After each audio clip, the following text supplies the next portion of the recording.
অনেকদিন ধরে ইউটিউবে কাজ করছো, এখনো কি তোমরা ইউটিউব চ্যানেলকে গ্রো করাতে পারছো না? পারবেই বা কি করে? এই তিনটে ভুল তোমরা প্রত্যেক দিন প্রচুর পরিমাণে করে চলেছো, ওই জন্য তোমরা তোমাদের চ্যানেলটাকে গ্রো করাতে পারছো না। ইউটিউবে শুধুমাত্র ভিডিও আপলোড করে গেলেই কিন্তু তোমরা তোমাদের চ্যানেলকে গ্রো করাতে পারবে না। এর সাথে এই তিনটে ভুলকে করা একদম চলবে না যদি চ্যানেলটাকে গ্রো করাতে চাও। তো আজকের এই ভিডিওতে এই তিনটে ভুলের কথা কিন্তু আমি তোমাদের একদম বলে দেব, যে তিনটে ভুলের কথা আজ পর্যন্ত তোমাদেরকে কোনো ইউটিউবার কিন্তু বলেনি। বুঝতে পেরেছো? শুধু ভিডিও আপলোড করে গেলেই হবে না, কোনো দিন তোমরা তোমাদের চ্যানেলকে গ্রো করাতে পারবে না। অনেক ইউটিউবার তোমাদেরকে বলে যে ডেলি ভিডিও আপলোড করলেই তোমাদের চ্যানেলটা আস্তে আস্তে করে গ্রো করবে, কখনোই কিন্তু করবে না। প্রত্যেক দিন ভিডিও আপলোড করলে চ্যানেল কিন্তু গ্রো করবে না, উল্টে আরো তোমাদের চ্যানেলটা ডেড হয়ে যেতে পারে যদি এই তিনটে ভুল করা বন্ধ না করো। তো আজকের ভিডিওতে এই তিনটে ভুলের কথা আমি তোমাদের একদম বলে দেবো। তো চলো বেশি টাইম নষ্ট না করে মূল বিষয়ে চলে যাওয়া যাক। তো প্রথম নাম্বার যে পয়েন্টটা রেখেছি সেটা হচ্ছে একই রকম কন্টেন্ট বারবার বানানো। একই রকম কন্টেন্ট বারবার বানানো একটু বুঝিয়ে বলি। অনেক নতুন ইউটিউবার শুরুতেই একটা ভিডিওতে একটু ভিউ পেলেই সেই একই ধরনের ভিডিও বারবার বানাতে থাকে, এতে অডিয়েন্স বিরক্ত হয়, সাবস্ক্রাইবারও কমে যায়। একটু তোমাদের বিস্তারিত বলি। ধরো তুমি একটা নতুন ইউটিউব চ্যানেল আরম্ভ করেছো, বুঝতে পেরেছো? তুমি একটা ভিডিও আপলোড করেছো, তো ওই ভিডিওটাতে তুমি একটু ভিউজ পেয়েছো। তো তুমি কি করছো? প্রত্যেক দিন ওই একই টাইপের ভিডিও ঘুরিয়ে ফিরিয়ে তুমি আপলোড করছো। বেশ কিছু ইউটিউবার কিন্তু করে, বুঝতে পেরেছো? একই ধরনের কন্টেন্ট ঘুরিয়ে ফিরিয়ে প্রত্যেক দিন তুমি আপলোড করছো, একটু টুকটাক মডিফাইড করে বারবার ধরে তুমি সেই কন্টেন্টটাকে আপলোড করছো। এতে কি হয়? অডিয়েন্স বিরক্ত হয়ে যায়। তোমার চ্যানেলকে যারা সাবস্ক্রাইব করে রেখেছিল তারা দেখবে আস্তে আস্তে করে আনসাবস্ক্রাইব করে দিচ্ছে, বুঝতে পেরেছো? তাহলে একই ধরনের কন্টেন্ট বারবার কিন্তু ঘুরিয়ে ফিরিয়ে আপলোড করা কিন্তু চলবে না। তুমি একটা ভিডিওতে ভিউজ পেয়েছো, সেই ভিডিওটাকেই তুমি বারবার ধরে ঘুরিয়ে পেঁচিয়ে আপলোড করছো, এমনটা কিন্তু করা চলবে না। যদি করে থাকো তোমাদের চ্যানেলটা আস্তে আস্তে করে কিন্তু পুরো ডেড হয়ে যাবে। যদি সাবস্ক্রাইবার আসছিল হুট করে দেখবে সেখান থেকে সাবস্ক্রাইবার মাইনাস হয়ে যাচ্ছে। তাহলে সমাধানটা কি একটু বুঝিয়ে বলি। একটি নির্দিষ্ট নিশ ফলো করুন। একটি নির্দিষ্ট নিশ তোমাদের কিন্তু ঠিক করতে হবে, একটা ক্যাটাগরি, একটা নির্দিষ্ট নিশ আগে ঠিক করতে হবে। কিন্তু একই বিষয়ের মধ্যে ভিন্নতা আনতে হবে। একই বিষয়ের মধ্যে ভিন্নতা আনতে হবে। যেমন ইউটিউব টিপস নিয়ে যদি তুমি ভিডিও আপলোড করো, তাহলে একবার এসইও নিয়ে ভিডিও দিতে হবে, একবার থাম্বনেল কিভাবে বানাতে হয় সেটা নিয়ে ভিডিও দিতে হবে, ইউটিউবে ভিডিও কিভাবে আপলোড করতে হয় সেটা নিয়ে ভিডিও দিতে হবে। একটু ভিন্ন ধর্মী কন্টেন্ট আপলোড করতে হবে। তুমি একই ধরনের কন্টেন্টকে ঘুরিয়ে পেঁচিয়ে আপলোড করছো, এমনটা করলে কিন্তু চলবে না। এতে তোমাদের সাবস্ক্রাইবার একঘেয়ে হয়ে যাবে, বুঝতে পেরেছো? তোমার ভিডিও তারা আর দেখবে না। দ্বিতীয় নাম্বার যে আমি পয়েন্ট রেখেছি, থাম্বনেল আর টাইটেল আকর্ষণীয় না হওয়া। তুমি হয়তো কন্টেন্টটাকে ভালো করে বানাচ্ছ, তুমি কন্টেন্টটাকে সুন্দর করে বানাচ্ছ, কিন্তু তোমাদের ভিডিওতে ভিউজ আসছে না। কি জন্য আসছে না? তোমার কন্টেন্ট ভালো, কিন্তু তোমার ভিডিও যে থাম্বনেল আর টাইটেল সেটাকে তুমি সঠিকভাবে দিতে পারছো না। এই যে আমি ভিডিওটা এখন প্রস্তুত করছি, এই ভিডিওটা প্রস্তুত করার পর যখন আমি আপলোড করার আগে কিন্তু আমি একটা সুন্দর থাম্বনেল কিন্তু বানাবো, বুঝতে পেরেছো?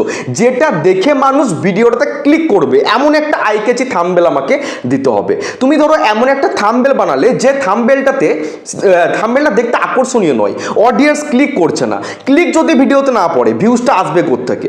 কন্টেন্ট যতই ভালো তুমি করো না কেন, তার পাশাপাশি তোমাকে ভিডিও থাম্বনেলটাকে কিন্তু ভালো করে বানাতে হবে। সিম্পল, তোমাকে থাম্বনেল ভালো করে বানাতে হবে মানে একদম তুমি লেখাতে ভরিয়ে দিলে পুরো থাম্বনেলটা, এমন কিন্তু না। সিম্পলি মানে খুব সুন্দর, সিম্পলের মধ্যে সুন্দর, বুঝতে পেরেছো? আমি দেখবে খুব একটা মানে হাফ জগব যে থাম্বনেল কিন্তু বানাই না। আগে বানাতাম, আমি আগে কিন্তু একদম লেখাতে ভরিয়ে দিতাম পুরো থাম্বনেলকে। আমি রিসেন্ট টাইমে কিন্তু আমি ছোট ছোট করছি, বুঝতে পেরেছো? একদম শর্টের মধ্যে থাম্বনেলের লেখাগুলোকে লেখার চেষ্টা করছি এবং আকর্ষণীয়, বুঝতে পেরেছো? ক্লিক বেট, যাতে মানুষ ক্লিক করতে বাধ্য হয় যে কি আছে ভিডিওটার মধ্যে, ক্লিক করতে অডিয়েন্স যেন বাধ্য হয়, বুঝতে পেরেছো? আর একটা সুন্দর টাইটেল তোমাকে দিতে হবে। ভিডিওকে ভাইরাল করতে গেলে ভিডিও ডেসক্রিপশনটা কিন্তু অতটা গুরুত্বপূর্ণ নয়। ভিডিও ডেসক্রিপশনে ট্যাগ বলো, হ্যাশট্যাগ, কিওয়ার্ড, হ্যাঁ, এগুলো কিন্তু খুব একটা ইম্পর্টেন্ট নয়। মেন হচ্ছে ভিডিওর টাইটেলটাকে তোমাকে সুন্দর করে লেখার চেষ্টা করতে হবে। ভিডিওর যেটা টাইটেলটাকে সুন্দর করে আই ক্যাচিভাবে লেখার চেষ্টা করতে হবে, বুঝতে পেরেছো?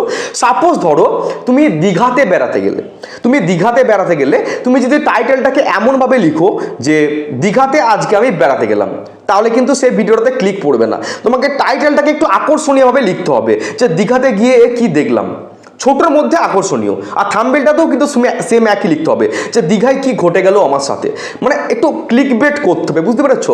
থাম্বনেল এবং টাইটেলটাকে একটু সুন্দর করে আকর্ষণীয় হবে তোমাকে করতে হবে, যদি ভিডিওতে বেশি ভিউস আনতে চাও। শুধু কন্টেন্টটাকে ভালো করে বানিয়ে দিলাম এটা করলে কিন্তু চলবে না।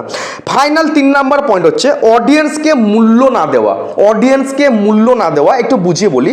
অনেকে কমেন্টে রিপ্লাই দেয় না, কমিউনিটি পোস্ট করে না, বা সাবস্ক্রাইবারদের চাহিদা বোঝে না, এতে অডিয়েন্স কেটে যায়। ঠিক আছে, তোমার ভিডিওতে অডিয়েন্স যে কমেন্ট করছে সে কমেন্টে রিপ্লাই কিন্তু তোমাকে দেওয়ার চেষ্টা করতে হবে। যদি রিপ্লাই দিতে না পারো, এটা লাভ রিয়েক্ট অন্তত তোমাকে দেওয়ার চেষ্টা করতে হবে। পাবলিক যেটা চাইছে, পাবলিকদের ডিমান্ড তোমাকে বুঝতে হবে, যে তোমার কাছ থেকে অডিয়েন্স কোন টাইপের ভিডিও চাইছে, সেই চাহিদাটা তোমাকে বুঝতে হবে। তুমি তোমার নিজের মনমর্জি ভিডিও প্রত্যেক দিন দিয়ে যাচ্ছ, এমনটা করলে কিন্তু চলবে না।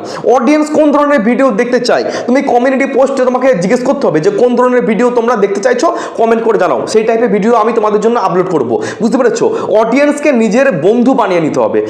আমি একজন ধরো তোমার অডিয়েন্স, আমি তোমার ভিডিও দেখতে পছন্দ করি, তোমাকে কি করতে হবে, আমাকে মানে তোমার নিজের ফ্যামিলি মেম্বারের মতো রাখতে হবে, যদি সারা জীবন সাবস্ক্রাইবারটাকে বা অডিয়েন্সটাকে তোমার চ্যানেলে ধরে রাখতে চাও। না হলে দেখবে আসবে আবার চলে যাবে। বুঝতে পেরেছো?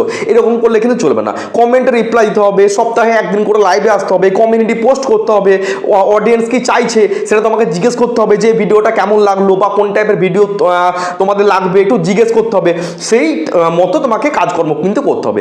গাধার মতো প্রত্যেকদিন ভিডিও তুমি বানিয়ে যাচ্ছ, প্রত্যেকদিন 2, 3, 4টে করে ভিডিও দিচ্ছ, এমনটা করলে কোনো দিন তোমাদের চ্যানেল কিন্তু গ্রো করবে না। বুঝতে পেরেছো? আমি এই চ্যানেলটা 1 বছর হলো ওপেন করেছি, 1 বছরের মধ্যে চ্যানেলটাকে মনিটাইজ করিয়েছি, গুগল অ্যাডসেন্স লেটার এসছে। বুঝতে পেরেছো? সমস্ত কিছু কিন্তু আস্তে আস্তে করে কিন্তু করছি। বুঝতে পেরেছো? সেই এক্সপিরিয়েন্স থেকে কিন্তু তোমাদেরকে বলছি, গাধার খাটনি খেটে লাভ নেই, স্মার্ট ওয়ার্ক করো, আস্তে আস্তে করে ভিডিও বানাও। বুঝতে পেরেছো? প্রত্যেকদিন একটা করে ভিডিও দেওয়ার থেকে সপ্তাহে তুমি একটা ভিডিও দাও, কিন্তু সেই ভিডিওটা যেন ভিডিওর মতো হয়, কোয়ালিটিফুল ভিডিও। দেখবে সেই ভিডিওটা সারা সপ্তাহ ধরে সেই ভিডিওটা চলতে থাকবে। বুঝতে পেরেছো? আর প্রত্যেকদিন ভিডিও দিয়ে কিন্তু কোনো লাভ নেই যদি ভিডিওর কোয়ালিটি ইমপ্রুভ না হয়, ভিডিওর কোয়ালিটি যদি ভালো না হয়। যদি এই ছোট্ট ভিডিওটা তোমাদের ভালো লাগে থাকে, অবশ্যই কিন্তু চ্যানেলটাকে সাবস্ক্রাইব করবে, কারণ এরকম টাইপের ভিডিও প্রত্যেক দিন কিন্তু আমি আমার চ্যানেলে আপলোড করছি। আর ভিডিওটাতে একটা বিগ লাইক করবে, লাইক করলে মোটিভেট হয়ে ভিডিও বানানোর কিন্তু আগ্রহ বাড়ে। দেখা হচ্ছে কালকে। সকলে ভালো থেকো, সুস্থ থেকো। জয় হিন্দ, জয় ভারত।